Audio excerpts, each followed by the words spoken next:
compared to the plaintiff's attorneys who are generally very liberal and wanted to get money no matter what, you know.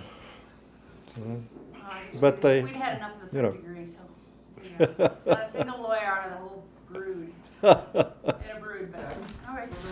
Okay, I'm going to start by having you say your complete name and spell it for me. Okay. My name is Robert W. Yank, Y-A-N-K. Robert, of course, R-O-B-E-R-T. And how about the highest rank served? In the Army, I was platoon sergeant, the highest. And your unit and? Okay, I was in Company K of the 85th Mountain Infantry, and I was in the 1st Platoon when we went overseas. Before that, I'd been in the 2nd Platoon and still Company K. So I was mostly in Company K all the time. Well, how about if you tell me a little bit about how you came to be in the 10th? Oh, well, I just started college. I'd gone to Cal, and of course I knew I'd be coming up in the draft because I was just over 18. And so I joined the reserve in Cal, figuring I might get 2 semesters out of it. Well, the 2nd semester they called up the reserve, but in the meantime, I didn't want to end up in the Solomon Islands like some of my buddies had and had jungle rot, stuff like that. So I heard about the 10th Mountain Division, and I loved to ski, and I was a moderately good skier, but still an amateur, you might say. And I'd gone to the Cal Ski Lodge and a few things like that. So I got the 3 letters of recommendation, mainly through the contacts I had at Cal, including a chaperone for the Cal Ski Lodge, and he wrote a letter about how I was instructing kids and all that stuff, which I really hadn't. But nonetheless, it really helped when I got to Camp Hale because after they accepted me and after they pulled me in the reserve, I had a card that they sent in the mail that you just presented to the place that you were going, Presidio Monterey it was. And so they sent me to Camp Hale, and I was there ever since. Now, what was it Till about the it's 10th over. what was it about the 10th that really attracted you? Well, it was the fact that they were skiers, and most of them were college kids, and the others that weren't skiers were also mountain men of some sort. You know, they did a lot of hiking, hunting, or whatever, and so that appealed to me. And fortunately for me, when I got in, because the letter was quite complimentary on what I could already do, supposedly, they sent me to ski instructor school, so I got to be a ski instructor there. And the next thing you know, in the summer, well, they sent me to rock climbing school.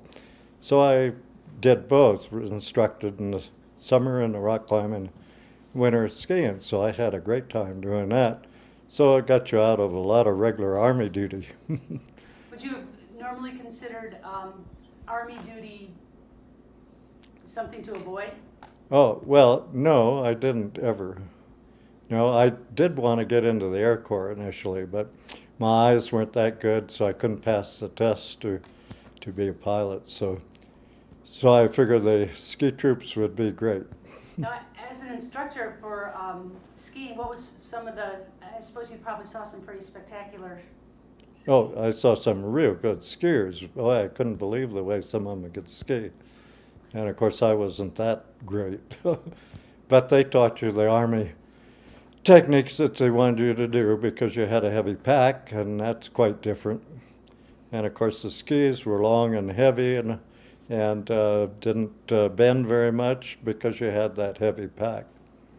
What was it about the way the Army ski instructions, what was it that you had to teach? Well, it taught what they call a stem pole turn. And it's somewhat like a turn you do now where you put your pole out and do a turn, you know, from the pole. In other words, you pivot on it. But of course, you were doing a stem plow sort of turn because you put your weight on the downhill ski and then you shifted as you put the pole down to the left ski, which was in a stem position. Now you don't stem anymore. You don't have to because skis are so good. You just switch. Did you ever see any like very funny falls, especially with guys having heavy packs? Oh, I had a good one myself.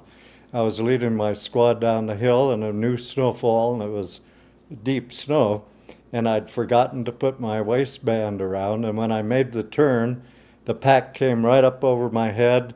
It was heavy pack, and I had the rifle on my shoulder, and the pack just came right up and grabbed my arms, and I went head first into the snow, and I couldn't move. My arms were pinned. All I could do was shake my head to breathe. And there I was. Couldn't move at all. I would have been still there today if they hadn't been behind me, and pulled me out. But it was amazing how you couldn't do a thing. You were just trapped.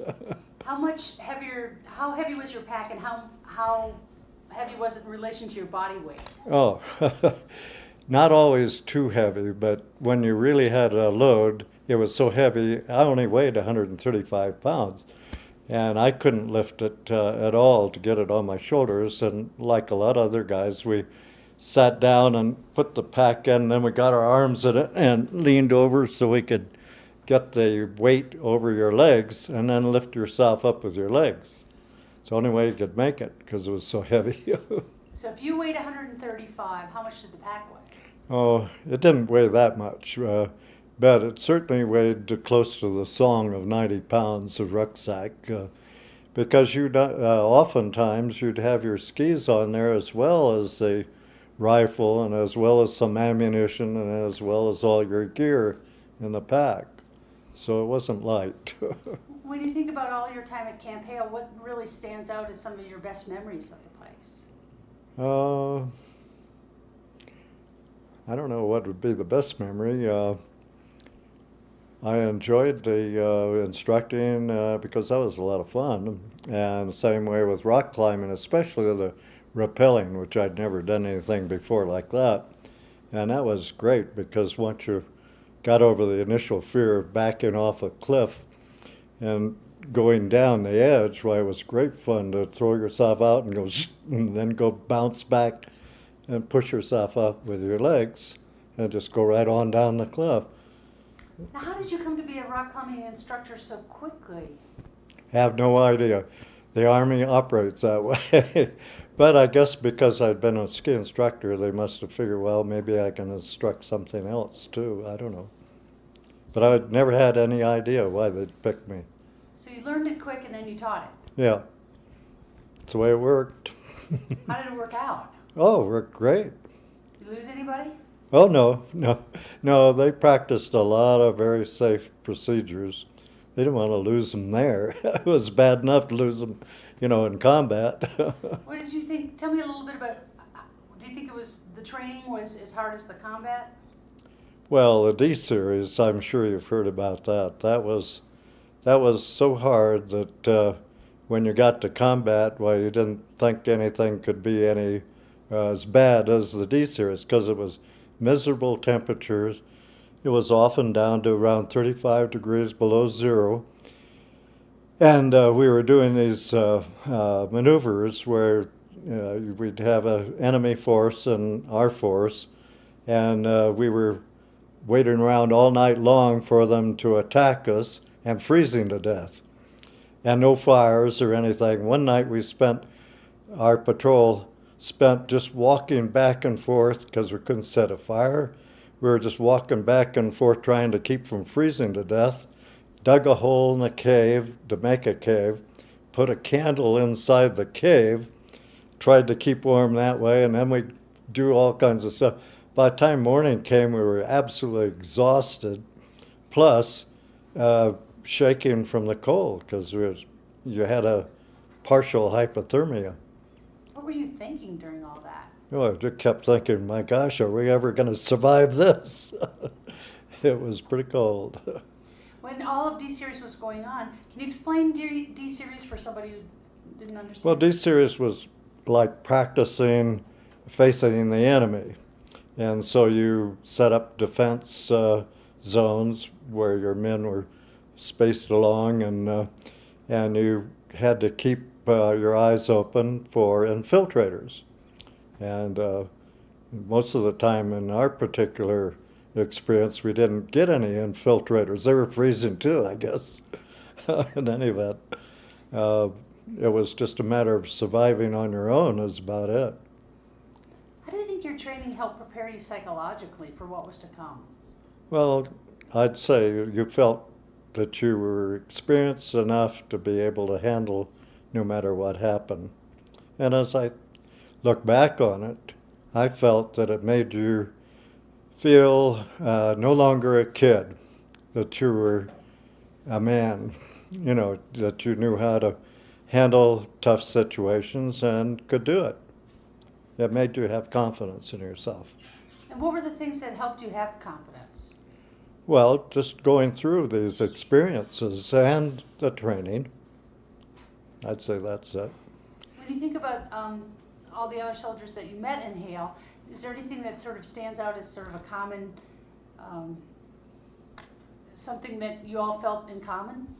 Well, sure, because we were all doing the same kind of things, and we'd all have a, like you might say, esprit de corps, because you had all your buddies there, and we were in the same units for the most part for a good long time.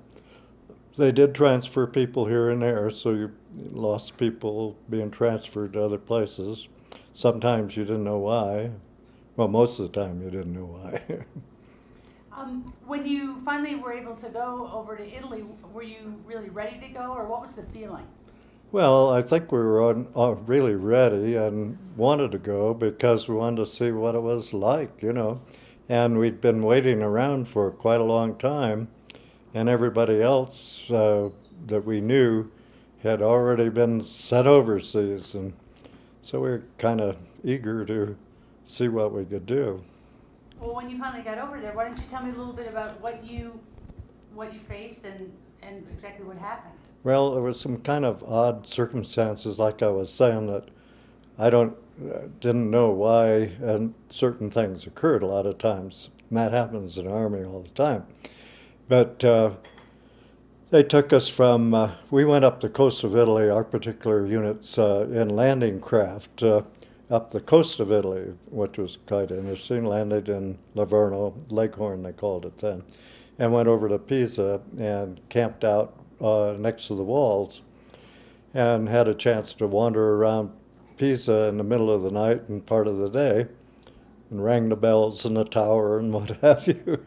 In any event, they finally took us up to the front lines, and we went up at night with no lights and all these trucks one following the other, these narrow mountain roads. And we settled down in a little village called Prunetta. And in the middle of the night, they woke me up and say, "Get up, you're going back to Rome to learn how to handle booby traps and mines and demolitions." So I get with a lieutenant and two other non-coms in a Jeep, and we head down to Rome and go out just outside of Rome, about 30 miles, to a British school. And we had to learn all about booby traps and how to blow up things. And so it was quite an interesting course to learn all that stuff. But the bad part about it from my standpoint was when I got back to the unit about 3 weeks later, they were turning in their skis because the snow was so thin and icy. One of the problems with the ice was apparently that the Germans could hear the skis rattling on the ice miles away, so it didn't do them much good to try to keep out of trouble. In any event, they were turning in their skis, so I didn't get to ski at all in the whole campaign. All that training. Yeah, that's right. When you look back on the terrain that you were on, are you amazed at all at what you accomplished on that terrain? Oh, sure, because the one thing that I think helped a lot, by training at high altitude, we were able to handle the mountains much better than we would have if we'd had lowland training all the time, because it made you able to handle the less oxygen and our guys were able to go up the mountains with very little fatigue because a lot of times you had to start running. You couldn't just walk, especially when artillery started dropping in. You wanted to get out of it as quick as you could. When the action really started, can you sort of remember for me what your part was in it? Well, as a non-com, it ended up that most of the time I was just busy running around putting guys in position, defense positions, so they could defend our particular area, and getting back to the lieutenant or the company headquarters to see what we were supposed to do next. So I was really going, and also when we had replacements, it was a tough deal for those poor replacements. I felt sorry for them because they didn't know anybody, and they were, frankly, a lot of them scared to death, and it was a problem because some of these guys, and I was the one that sent back often to look for them when we realized they weren't there. And this one guy, I went back to the foxholes where we'd slept the night. And as I approached where I knew he had been, I heard the shot. I get up there, and he'd shot himself in the foot. So he wasn't any good, and so I had to go back and tell him we lost the guy already who shot himself. So, and then another time, same thing happened when we were breaking out of the Po. We were marching in a long column on both sides of the road, and artillery started dropping in on us, and so we dispersed into the buildings next to the road. And then when the artillery stopped, they gave us the order to come back, and we started marching down the road, and I couldn't find this replacement again. He had disappeared. I went back to where the building I knew he'd gone in, but he wasn't there anymore. So we couldn't, I don't know what happened to him or where he went to or whatever happened to him. So those things happened. When the action started on Riva Ridge and Mount Belvedere, can you describe what your role was? Yes. I knew that they were setting up fixed ropes over on Riva, but I wasn't part of that because that was the 86th. The 85th was to take Belvedere. And the week before, they sent our platoon, and Gene Hames was my particular lieutenant, a great guy to be under. In any event, we went up in the middle of the night, up about halfway up Mount Belvedere, in sort of a no man's land, and hid out in a bombed out church, and hid there during the day. And at night we'd go on patrols up towards the top of the mountain to find out where the Germans were dug in and what was going on and where we could attack them best. In any event, we did that for about 4 or 5 nights in a row. Gene Hames had to do it each night, but the rest of us got to circulate, so we didn't all have to do it every night. But we managed to do it without the Germans knowing we did it. We were there, but part of it was because they had searchlights that they were using back of our lines quite a ways, but shining up on clouds which were in the sky. There was a lot of clouds during that particular time.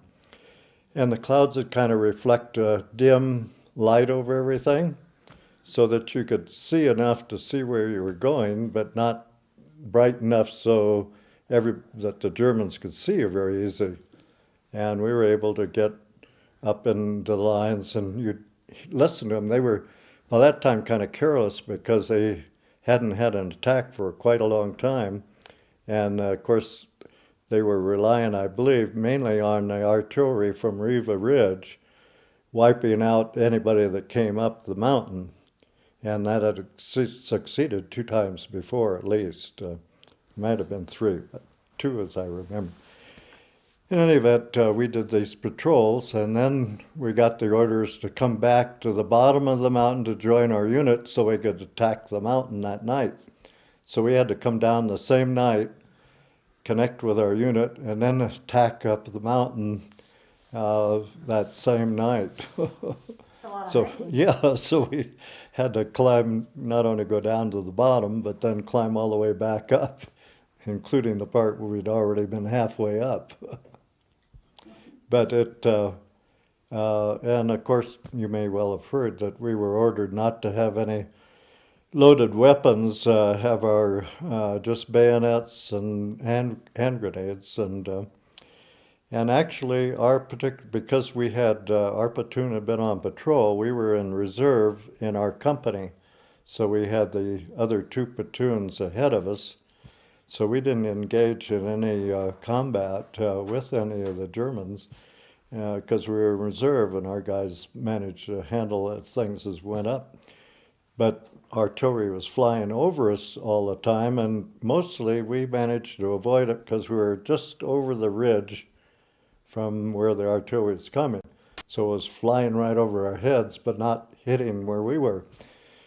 So our main fear was avoiding the minefields. And there were a lot of minefields going up there. In fact, we got up there in the morning, early morning, right at the peak was just above us, and we stayed just below the peak on the right side.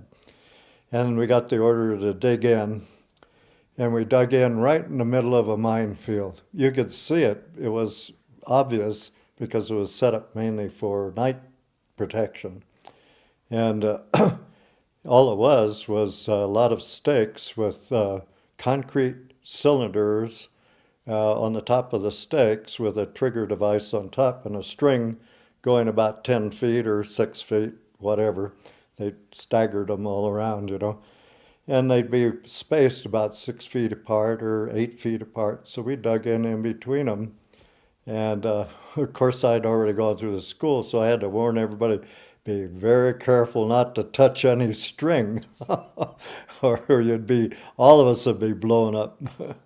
But we were there about, I'd say about, from morning till about noon. So we didn't have to stay there too long in that spot. And then they sent some of us over in the front side, and they'd already sent some of the guys in our company over, and they'd had heavy artillery come in on them. In fact, one of my buddies was seriously injured, and I brought him back in a stretcher and went right by, and I got a chance to talk to him. And he wasn't too bad, so I figured he'd make it. In fact, he lives near me now, not too far away, but he's having troubles walking and stuff because of his injuries. What was the most difficult situation you faced? Not until 9/13 or 9/11, 9/13 for us, because that was the last big push to break out of the Apennines. And when we attacked, fortunately then, another unit was immediately in front of us, so we didn't get the brunt of the machine guns and rifle fire, but we were getting pounded by mortars and artillery, and it was dropping all over the place. And we finally got to the top and dug in just below the crest of it was kind of a ridge at the top of the mountain. And I was digging a hole, and all of a sudden I looked up, and here a German was coming towards me like this with his hands behind his head, came out of the woods, and if he'd been coming out with a rifle, I would have been done, because at that point I wasn't expecting anybody around there, and I was just digging a hole to get in. But anyhow, but the next morning, when they attacked down the front of the hill, and this was a divisional effort at that point. And the trouble is, we were on the left flank. And we didn't, when we went down the mountain, they had this whole area zeroed in with 88s from the tanks on the opposite mountain. And of course, nothing we had would reach them at all. And they were shooting at us with these 88s, and they just scream in. And they're very psychologically, they're really, tough to handle. But and the trouble is, we were going down like this down the mountain, and these shells were coming all over. One of them went right by me so close that it twirled me around and threw me right to the ground. The velocity of it, and it blew up on the mountain right behind me. And when I picked myself up, I said, my gosh, I must have been hit with something because it was so close. And all I could see in my jacket was just a little pieces of shrapnel that stuck on the outside of my jacket. It didn't even go in. So I really lucked out there. If that shell had hit me head on, that would have been, I wouldn't have ever known a thing. So that was one of the worst. And then, of course, the whole attack on that position was really bad because we got down to the bottom and we're going to go across the flat, and they told us to hold up and dig in. So all we did was dig in as far as we could, and you could, where I was digging and where a lot of others were digging, you could only get down about 3 feet because you hit dead pan, or hard pan. You couldn't dig any further, so you just sat there in that foxhole while this artillery is coming in on you, and you just had to wait it out. And it was, tough because guys were screaming for the medics getting hit, and I could recognize some of the voices. And one shell landed between me and one of my other buddies. We were about 6 feet away, and it landed about 2 feet from him and about 3 or 4 feet from me. And he got shell shock out of it. He just couldn't. He was just blubbering and couldn't tell me anything. So all I could do is tell him, you've got to get out and head up the gully here to an aid station. So he did. He could understand me, but he couldn't voice anything, and he couldn't control his emotions or anything. What were you thinking during that period of shelling? All I could think of was, when am I going to get it? In fact, for part of the time, I sat with my feet up in the foxhole and my head down. I figured if I'm going to get hit, I'll let my feet get hit instead of my head. But then finally, when dusk came, they said to pull back at the top again, and they canceled our portion of the attack because the right side of the division had broken through. And so that's when they let us stay there at the top of the mountain, and there were a lot of foxholes and dead bodies laying around, German and American.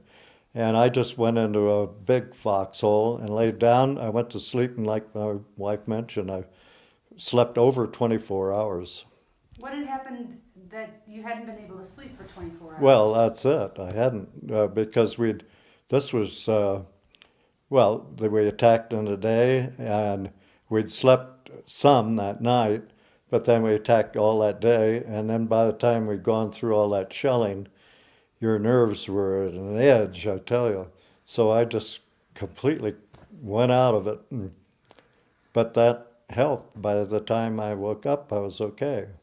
What was it that got you through those most difficult situations? Yeah, oh, you just figured that God would help, or your luck would help, or whatever, who knows.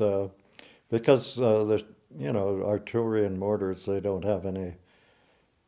It's just luck of it. You get through it because they can't tell exactly where you are. They're just dropping the shells all over where they think you are. Well, as the action progressed, then what happened to you? Well, then we started following the rest of the column and started breaking out of the Apennines, and that's when we were going as fast as we could down the roads, and they even put some tanks in with us. We got to ride some tanks for a while. So that helped. And we reached the edge, and they held us up for a while at the edge of the Apennines, and we could look over and see Bologna to the right and Modena was to the left, but you couldn't make it out. And a lone plane came over, strafing in front of us, fleeing Germans, and they shot him down. And they sent a patrol out to catch or save the pilot, and they managed to catch him and bring him back. But the plane went down, and he dropped a parachute and came down on the parachute. Now, as you crossed over the Po, and then describe what happened. Well, first of all, in the Po, I missed the initial crossing because as we were going towards the Po, we were in a long column, and at that point we were riding in a truck. We were staggered in the division. A third of us were walking, or no, 2/3 of us were walking, and a third riding. And they'd take a whole unit up front, and then you'd start walking, and the 2/3 behind, they'd pick up the back unit and shuttle them forward. Well, anyhow, in this one area, an Italian came up to us and said, I have a bunch of Germans that want to give up. And so Gene Hames said to me, Yank, take a couple guys and go over and get them. So I picked out 3 other guys, and we went over, and they covered me as we got to this ranch house because I didn't know whether it was a trap or not. But as soon as I got near the ranch house, well, it was kind of, mason, they use stucco buildings, so it isn't like ours ranch houses. But nonetheless, the arms were all stacked up outside, so I figured, well, that looks pretty good. So I went in, and they were all sitting around by a big, long table. They just finished eating. Anyway, there was a officer there, and he could speak English, and I said, you're giving up, aren't you? And he said, yes. And I said, well, come on out. And they all lined them up outside. There was about 80 of them, and there was only 4 of us. And so we started marching back to the road, and then we started marching back where the troops were coming this way, and we were marching back with them. Fortunately for us, a whole convoy of German trucks driven by the Americans that had captured them, they were coming back, and they yelled at us, do you want a lift to take these guys back? We said, sure. And so we all jumped on the trucks, and we had a lot of stuff on them, but we were all just bunched up, including the prisoners and us, all riding back until we spotted a prisoner of war compound where they had barbed wire all around and turned them in. And by that time, it was getting close to dusk, so we just went over to a little farmhouse right next to this, and a lot of troops had been there and drunk all the wine up. There was wine bottles all over the place, except there wasn't any that we could get because they were all gone. So we just slept on the floor, and then we had to work our way back as fast as we could to catch up with our unit, which we did on the other side of the Po. And by the time we hit the Po, the bridge had already been put across, so we got to walk across on the bridge. Did you feel nervous when it was 4 of you and maybe 80 Germans? And did you feel any sort of, sort of sympathy that they were so easy to? Oh, no, I didn't feel any sympathy for them because by that time they had killed so many of our guys and wounded so many of our guys, and we'd taken a lot of guff from them with all their artillery and stuff. No, I didn't love them at all. Were you surprised to have so many giving up? Well, no, because we had broken through, and these were really rear echelon people. They weren't frontline troops. And also we knew that the Germans were getting desperate, and so we weren't too, well, and a lot of times when we went through all this to get through the attack, as we were going up against them, as soon as we got close enough to wipe them out, they'd give up. And, you had the urge to shoot them anyway, but you didn't because you knew that if you let them give up, other guys behind would give up, and which was the case. So it was not just plain being nice. You knew for your own survival it was wiser not to shoot them. Could you get a sense of what their state of mind was? No, not really, no, because you didn't talk to them or anything, no. Now, after that, then what happened? Well, we went all clear across the Po and started up Lake Garda. We were on the right side of the Garda Lake, and the Germans were retreating on the other side of the lake in long columns, just like we were in a long column. And it was about 3 miles for the most part across. and nothing we had would reach that far, so we didn't have anything to shoot them. But they did bring some New Zealand artillery up later and blocked some tunnels up ahead. But we were about halfway up the lake, and they told us that we were going to go across in amphibious vehicles to stop them from retreating on the other side. And initially, they told us we're going across right now in the afternoon. Fortunately for us, which would have been suicide because they would have seen us coming. Well, they were right there, you know, we could see them too. And they would have blown us right out of the water. But fortunately, some colonel came up as we were preparing. I don't know where we had the order to go. All we know is the order came down. But this colonel was one of the leaders of the task force and told Hames, "You're not going across now, you're going across in the night." So at night, our whole company went across in about 5 amphibious vehicles, and they had attached, I think, some heavy weapons to us also, which we didn't really even know, but I learned later. In any event, we went across the lake, and it was very moonlight, so we figured, oh man, we're still going to be picked off like ducks in a duck pond. But nothing happened, and we got on the other side and get off of the boats as fast as we could and set up a roadblock. Nothing happened. We waited a little while, and an Italian starts coming up the road on a bicycle, whistling away real loud, you know. So they stopped him and asked him where the Germans were. He said they took off at dusk and went over the mountains the other way to get away. And he said the partisans had taken over the town of Gargnano, which was just below us, and to come on in, that they would turn it over. So we started marching down the road, and just as we hit the outskirts of the town, somebody told our platoon to go down and take over this villa, which was right on the edge of the lake. And it turned out to be Mussolini's northern headquarters. Mussolini's stuff was there and all kinds of different things. So at first we had orders to just guard the place and make sure nothing was taken. Well, for long, I don't know whether it was a week, we stayed there about 3 weeks, and the war ended actually when we were there.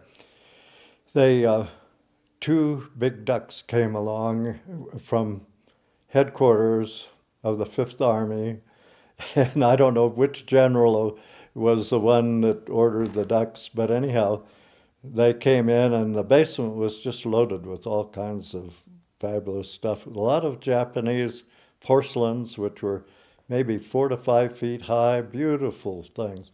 Well, of course, those things, you had to have a big transport to move them, excuse me. And they loaded all kinds of stuff onto the ducks. And when they did that, the our lieutenant said, well, you guys can take what you want as long as you can carry it on your back, in your pack, and that's it. So anyhow, we got in there and got some of our souvenirs. And one of the things that was interesting is I got a very interesting sword, and also got some wedding pictures of Mussolini's son when he was married in the Vatican. The only trouble was, at that period of time, we didn't like Mussolini, of course. And also, I was too young to know better, but I was throwing most of the photographs out because there was nice, beautiful leather bindings for the pictures. And I said, gee, I can put my pictures in there. And so I only kept a small amount of the films, the photographs for myself in there, which to this day I regret. But I did it. What was your impression of how, when you look back at the terrain that you went through in Italy, now you look at it one way, does anything jump out at you? Like, is it striking to you? Oh, it is. It's very beautiful, but it wasn't beautiful when we were there because it was middle of winter, so most of the trees are deciduous. A lot of, at that time, chestnut trees. There was a lot of chestnut trees. And they were all bare, of course, and the hillsides were all bare. Plus, whenever you had artillery dropping in, the next thing you know, there were no trees. Trees were all broken up, and you were looking at just shredded trees all over the place. So it's quite different now when we go back. It's beautiful, green, beautiful trees and everything. So it's quite different. But the one thing I'm glad about is that we didn't have to go further up into the Alps, because not only were those Alps imposing and incredibly difficult to handle combat-wise, but the Germans at that time, we learned later, were being forced to stop their retreat by the SS troops, and at gunpoint making them all set up a defense line and stay behind them so that they could not surrender without being shot by their own SS. So we would have had quite a battle if we'd had to keep going, but fortunately they gave up at that time, and because they were losing, there was no doubt about that. But did you have a sense that you were making history throughout all this? no, not at the time. All you were thinking about is surviving. That was it, really. When you think about when you go back there, what kind of memories come back to you when you physically go back to Italy? Well, of course, by this time, you don't think about the bad part as much as you do how great the Italians are to you. And even today, we took this last trip, well, you were there too. The Italians are just like they were, well, better than they were at the end of the war, because at the end of the war, they were destitute, most of them, in these little towns. And we often gave them all the rations we could find to help them. But nowadays, why, of course, they're well off, and it's unbelievable how they treat us. It's just like the war just ended, and they can't give us enough attention and help and parties and what have you. It's great. How do you think being in the 10th Mountain Division shaped who you became? Well, I think I mentioned just the training, and certainly combat enhanced that. You became confident in yourself as a person and felt that if you'd gotten through all that, you could handle anything. Nothing could be worse. So it made a lot of difference. And what kind of difference do you feel like the 10th Mountain Division made during World War II? Well, of course, in the ski industry, yes. In fact, I worked at Sugar Bowl after I got back to California. Worked there for, let's see, 4 years. As soon as I got out of the Army and got back there, I asked for a job there at Sugar Bowl and got it, and worked there until Cal started. And when I went back to Cal, the manager of Sugar Bowl asked if I'd come up on weekends and holidays to do whatever job he needed doing, and he'd keep a place for me to stay and take care of food, and also I'd get some skiing time. So I did that all through school. It worked out great. Otherwise, I couldn't afford to do all that skiing and be up in the snow and enjoy it. When you think about what the 10th accomplished during World War II, maybe you could talk a little bit about what kind of difference they made.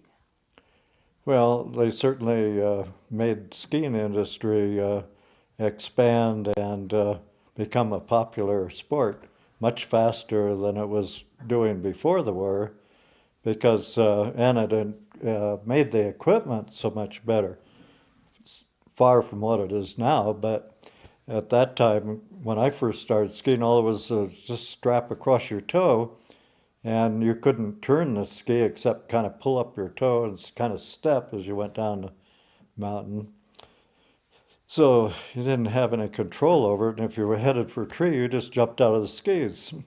When you think about the 10th, how would you define the spirit of the 10th?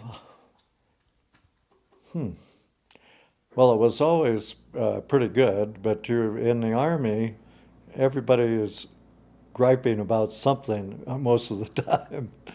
But overall, I think everybody really had I'd say, a much better camaraderie than most units in the Army because they loved doing what they were doing. It makes a difference, a lot of difference. And do you still see that today? Oh, more so today, even because the older you get, why, the more the memories fit in, and you realize how important it was in your life, as long as you survived. Can you think of anything else that you'd like to add? I think I covered pretty well. Anything else that you think might be? Oh, yeah. Oh, yes. We, in our platoon, they have about 42 men. Well, of course, we'd already lost some coming up the mountain, but when we went down the backside is when we were just sitting there getting punched out. And when we were told to come back up that evening, out of our original 42, there was only 11 of us that came back up. And that was Gene Hames, included Gene Hames and myself. Both of us managed to not get even a scratch. 913. Yeah. And Dole was wounded on the mountain right next to us. And they had similar bad time in that mountain. And he got hit actually as the attack started. He hadn't even, we found out later that he hadn't even started up the 9/11. He got hit with the artillery, I'm sure. I know there was one report they got hit by a rifle shots or machine gun, but no way. He didn't get paralyzed by any rifle shot. He got paralyzed with shrapnel from artillery. Now, down to 11 people left. Yeah. How did you manage? Oh, well, they send in replacements. It's a little rough on Well, Dole was a replacement officer, and he only was in combat about 3 weeks, I think, something like that. How did replacements adjust? I mean, Well, that's the trouble. They hadn't been trained in the mountains either. Of course, we were breaking out of the mountains, so that helped. Until the war ended, at least our unit didn't really get into the high part of the Alps at all. We were still at Lake Garda. And the rest of the units went on up north into the lower Alps. anything else? Well, the only light spot in is that you enjoyed sleeping in Mussolini's bed. Oh yeah, we all took turns sleeping in Mussolini's bed. So that we could it had 35 bedrooms. So everybody just about had a bedroom. Well, it must have been pretty welcome after what you've been sleeping in. Oh yes, that's it, because most of the time we were sleeping in the dirt, in the foxhole. So that's it. Yeah,